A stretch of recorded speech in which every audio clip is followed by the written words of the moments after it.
Good morning बच्चों। हमने last जो वीडियो था उसमें रिपोर्ट राइटिंग में ये किया था कि एक जो अच्छी रिपोर्ट होती है उसके लिए क्या क्या फीचर्स होने चाहिए, एक रिपोर्ट जो होती है उसका फॉर्मेट क्या क्या होना चाहिए, कौन सी चीज़ें कहाँ लिखी जानी चाहिए and what the meaning of report. ठीक है। और जो फीचर्स कर रहे थे उसमें हम जो लास्ट के जो दो फीचर्स थे उनमें से एक था कि पास्ट टेंस और पैसिव कंस्ट्रक्शन जो है जनरली इसमें यूज किया जाता है।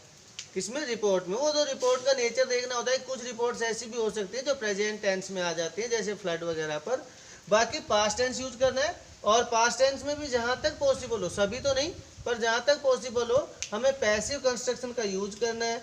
और उसके अलावा हमने एक पॉइंट जो था और इसमें जो लिखा था वो ये था कि जो रिपोर्ट होती है must contain the necessary details, कि जो आपकी और सारी सारी जो नेसेसरी डिटेल्स है वो भी होनी चाहिए, यानी कोई भी उसमें से कोई नेसेसरी जो डिटेल है वो छूटनी नहीं चाहिए। राइट। इसके बाद हम बात करेंगे कि जो रिपोर्ट हम लिखते हैं उसके जो तीन पार्ट होते हैं जैसे कि बिगनिंग है, मिडल है और क्लोजिंग है यानी कंक्लूजन। तो यहाँ पे मैंने आपको कुछ लाइंस यहाँ पे लिखी है जिनके हेल्प से आप सेंटेंसेस जो है आप बना सकते हैं। जैसे कि क्योंकि आपको पता है कि रिपोर्ट जो होती है उसकी स्टार्टिंग या उसका जो एंड होता है वो जितना कैची होता है, कैची में जानते हो अट्रैक्टिव होता है, उतना अच्छा स्कोरिंग होता है। राइट। तो यही सेंटेंसेज हैं जो आपको औरों से अलग खड़ा करेंगे। द जैसे बिगिनिंग में आप शुरू कर सकते हैं कि जैसे कोई इवेंट का आप लिख रहे हैं। राइट। तो द मच अवेटेड, उसके बाद जो भी है ना नाम, यानी आपका जो भी इवेंट है वो यहाँ पर लिख दीजिए। फॉर एग्जाम्पल चिल्ड्रंस डे, तो द मच अवेटेड ओकेजन या event the children's day was held on, यहाँ इसके बाद में आप लिखेगा डेट, कि इतनी डेट को ये जो इवेंट था वो ऑर्गेनाइज हो, जो मच अवेटेड था, जिसका हमें बड़े टाइम से वेट कर रहे थे, इंतजार था। ठीक है। दूसरा टाइप, यहाँ पे आप क्या कर सकते हैं, स्टार्टिंग में ही जो आपका इवेंट है उसको यहाँ पे लिख दीजिए, जैसे कि SUW camp was organized. Right. जैसे कि आप ये लिख सकते हैं साइंस फेयर वॉज ऑर्गेनाइज्ड या वॉज सेलिब्रेटेड बाय, यहाँ पर जिनके द्वारा ये ऑर्गेनाइज किया जाता है, जैसे कि कोई स्कूल है तो उस स्कूल का नाम लिख देना है, कोई NGO है तो उस NGO का नाम लिख देना है। इन द बिल्डिंग ऑफ, और उसके बाद जो भी बिल्डिंग है, अगर मान लीजिए स्कूल की बिल्डिंग है, फॉर एग्जांपल हमारे स्कूल की बिल्डिंग है तो हम लिखते हैं in the building of Adarsh Tagore school Bansur. अगर वो बिल्डिंग कोई और है तो उसका जो भी नाम है उसका वो हम यहाँ पे लिख देंगे। तो यानी नेम लिखना है किसका, जो बिल्डिंग जिस इंस्टीट्यूशन की है उसका। तो ये दो सेंटेंस हो गए जिनमें से कोई भी आप यहाँ पर ले सकते हैं। अब जो मिडिल पार्ट है उसमें तो बहुत सारे सेंटेंस हो सकते हैं, तो उसमें से कुछ हमने लिखे हैं। जैसे कि अगर आपको स्कूल से रिलेटेड कोई भी अगर कर रहे हैं तो many students participated in different programmes, कि बहुत सारे स्टूडेंट्स ने अलग अलग जो प्रोग्राम्स थे उनमें क्या किया, पार्टिसिपेशन किया। The programme started with the lightning of lamp by the honourable chief guest which was proceeded with a welcome song. आपने लिखा कि प्रोग्राम जो था वो स्टार्ट हुआ किसके साथ, दीप जलाने के साथ। किसने जलाया, ऑनरेबल चीफ गेस्ट ने। और दीप जलाने के बाद क्या हुआ, ये दीप कब जलाया गया, was proceeded with a welcome song, और उसके बाद क्या गाया गया, स्वागत गान। राइट। तो उसी को हमने क्या कर लिया, यहाँ पे लिख लिया। On the occasion the principal delivered a welcome speech, और कहते हैं इस अवसर पर हमारे जो प्रिंसिपल थे उन्होंने एक वेलकम स्पीच जो था वो बोला टू द डिग्निटरीज, यानी जो गरिमा में जो लोग आए थे, यानी जो बाहर से सम्मान्य लोग आए थे उनके लिए उन्होंने एक वेलकम स्पीच दिया, कि उन्होंने प्रिंसिपल ने। तो ऐसे बहुत सारे जो आप सेंटेंस हैं जिनको आप यूज कर सकते हैं, आपको जो अच्छा लगे वो आप इनमें से भी कर सकते हैं। उसके बाद क्लोजिंग पार्ट आता है, तो क्लोजिंग पार्ट इनमें से आप कभी भी यूज कर सकते हैं, दोनों भी यूज कर सकते हैं एक साथ। जैसे द प्रोग्राम वाज ओवर, कोई भी प्रोग्राम होगा, इवेंट होगी, उसी की तो आप बनाएंगे ना रिपोर्ट। तो जो भी इवेंट होगा वाज ओवर, वो ओवर हो गया। With A heart warming and inspiring speech, किसके साथ वो समाप्त हुआ था, एक बहुत ही दिल को वार्म कर देने वाला, खुशी देने वाले और इंस्पायर यानी प्रेरित करने वाले स्पीच के साथ। Everyone left the hall energetically, यानी ऐसा नहीं कि सब बोर होके और उदास होके और ऐसे उठ के वहाँ से चले हो, सब एकदम एनर्जेटिक होकर के, और वहां से बहुत ही हैप्पी फेसेस के साथ, यानी सबके चेहरे पर एक बहुत अच्छी सी स्माइल थी, उसके साथ सभी लोगों ने वो हॉल छोड़ा, यानी जहाँ पर वो इवेंट हो रहा था। तो ये सेंटेंसेज हैं जिनको हम क्या कर सकते हैं कि कहीं भी यूज कर सकते हैं, राइट। अब इसके बाद में हम करेंगे कि पास्ट टेंस का यूज होता है, तो चलो फिर हम पास्ट टेंस ही करते हैं। तो पास्ट टेंस का इसमें रिपोर्ट में जैसे यूज करते हैं, तो हमने सोचा कि कुछ उसके पास्ट सिंपल के कुछ थोड़ा सा हम रूल्स जो है यहाँ पे डिस्कस कर लेते हैं, तो इजी होगा सेंटेंसेस बनाना। तो सबसे पहले हमें पता है कि इसका यूज जो होता है वो कब किया जाता है, पास्ट टेंस का। पास्ट टेंस का यूज कब करते हैं, जब कोई एक्शन पास्ट में हो चुका हो, यानी जो कार्य अब से पहले क्या हो चुका हो, कंप्लीट हो गया हो। आपको पता है ना कि इसके लिए आप प्रेजेंट परफेक्ट भी यूज करते थे, लेकिन इस यही क्यों यूज करेंगे, आपको मैंने पहले के वीडियोज में पहले की क्लास में बताया है, फिर से एक बार बताता हूँ कि जो कार्य अब से पहले कंप्लीट हो गया और जिसका इम्पैक्ट अभी भी है, तो प्रेजेंट परफेक्ट टेंस बनता है। लेकिन जब कार्य पहले पूरा हुआ और उसका कोई इम्पैक्ट नहीं है, अब उसका कोई असर नहीं रहा, तो वो बनता है पास्ट सिंपल में।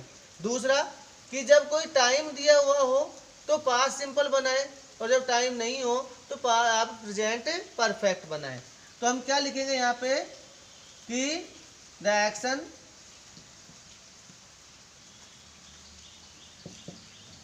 That happened in past and there is no impact of that action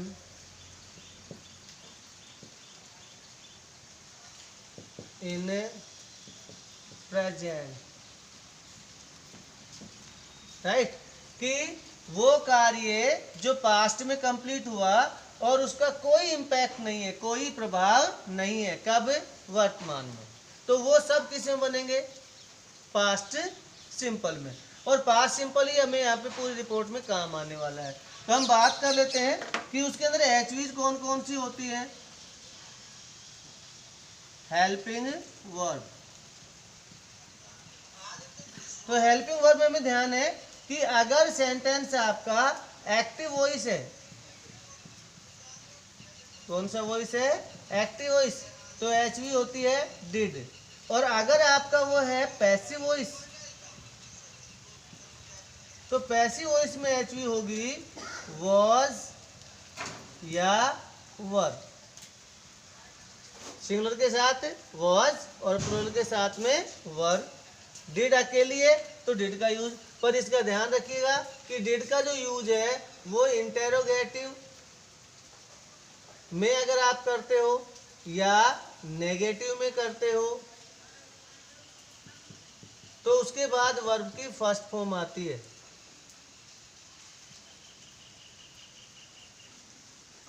ठीक है, अगर डिड का यूज किया तो इसका मतलब डिड का यूज जो आप करते हो इन्हीं टेंसेज में करोगे, तो इनके साथ वर्ब की फर्स्ट फॉर्म।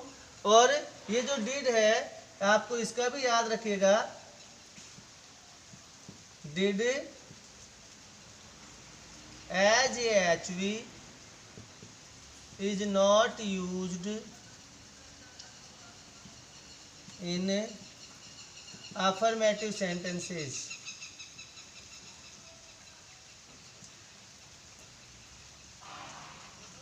did जो है उसका use as a helping verb affirmative sentences में नहीं होता है, बस ये ध्यान देना है। और पैसिव वॉइस सेंटेंस है तो वॉज वर्ब, और एक्टिव वॉइस है तो डिड। उसके बाद मेन वर्ब, मेन वर्ब में याद रखिएगा कि जो आपने लिखा है कि जो जैसे कि अफर्मेटिव में डिड का यूज नहीं होता, तो वहां तो वर्ब की सेकंड फॉर्म यूज होगी, ठीक है।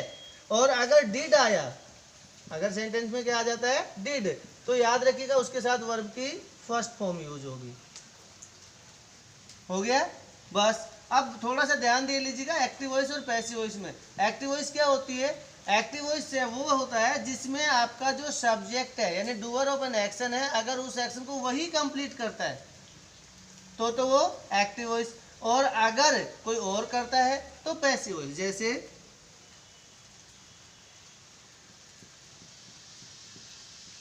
हमने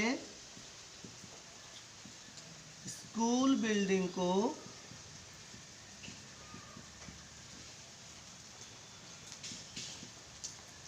बहुत सुंदर से सजाया या बहुत सुंदर सजाया। अब इसको एक बार चेक कर लीजिए कि स्कूल बिल्डिंग को किसने सजाया। क्या आंसर आया? हमने। आपका सब्जेक्ट कौन है सेंटेंस का? ये हम ही है। तो ये अगर सब्जेक्ट जो आपका है इसी ने वर्ब को कंप्लीट किया है, अगर वर्ब जो है वो परफॉर्म की जाती है किसके द्वारा? सब्जेक्ट के द्वारा, तो वो सेंटेंस हो जाएगा आपका एक्टिव वॉइस का। किसका हो जाएगा? वो एक्टिव वॉइस का। और अगर मैं एक और सेंटेंस लिखूं, जैसे कि मैं लिखूं खाना परोसा गया, खाना परोसा गया, तो इसमें सब्जेक्ट कौन है? खाना। लेकिन ये जो खाना है इसने खुद को अपने आप को खुद ही परोसा था क्या? इसने ये काम किया था? नहीं। तो एक्शन अगर कंप्लीट नहीं हो रहा इसके साथ, इसके द्वारा, तो ये कौन सा वॉइस हो जाएगा? Passive voice. कौन सा वॉइस हो जाएगा? Passive voice. अब एक चीज याद रखिएगा आप कि जब भी आप सेंटेंस पैटर्न से सेंटेंस बनाओ तो बहुत ज़्यादा रूल्स लिखने की ज़रूरत नहीं है। एस, एच, एम, ये तीन चीज़ें याद रख लीजिएगा बस, और बना दीजिए।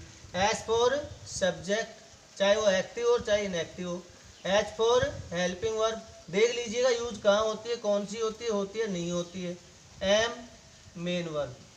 तो आपको टेंस याद देना है। कौन सा टेंस है? Past simple. हेल्पिंग वर्ब कौन है?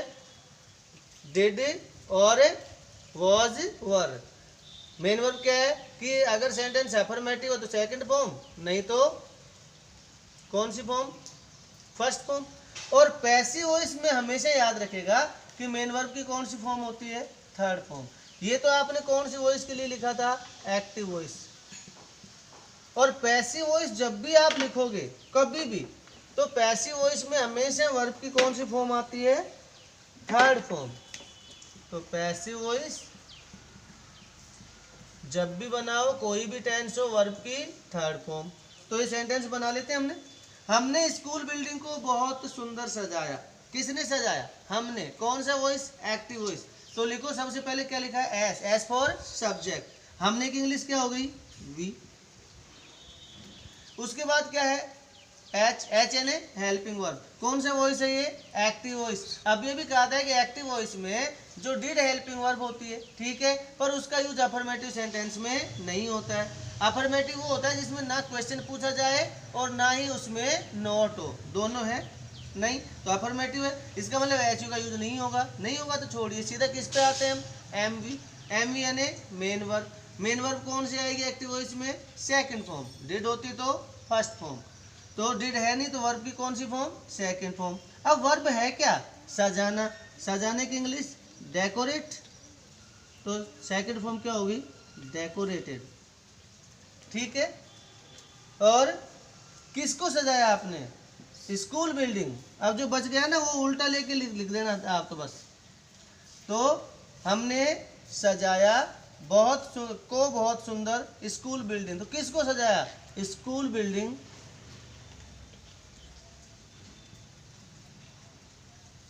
अब क्या बच गया? बहुत सुंदर। ये जरूरी नहीं लिखोगा लिखना, तो ब्यूटीफुली।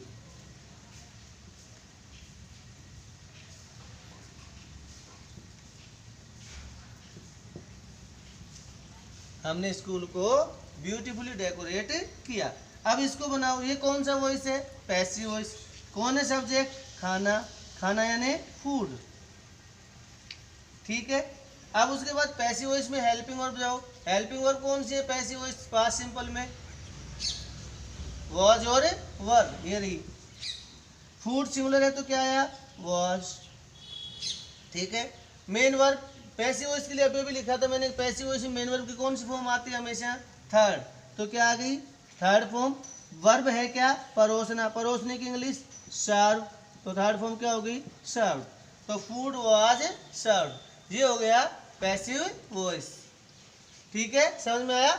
अब इसके बाद हम इसको रिपोर्ट में सोल्व करेंगे। Thank you.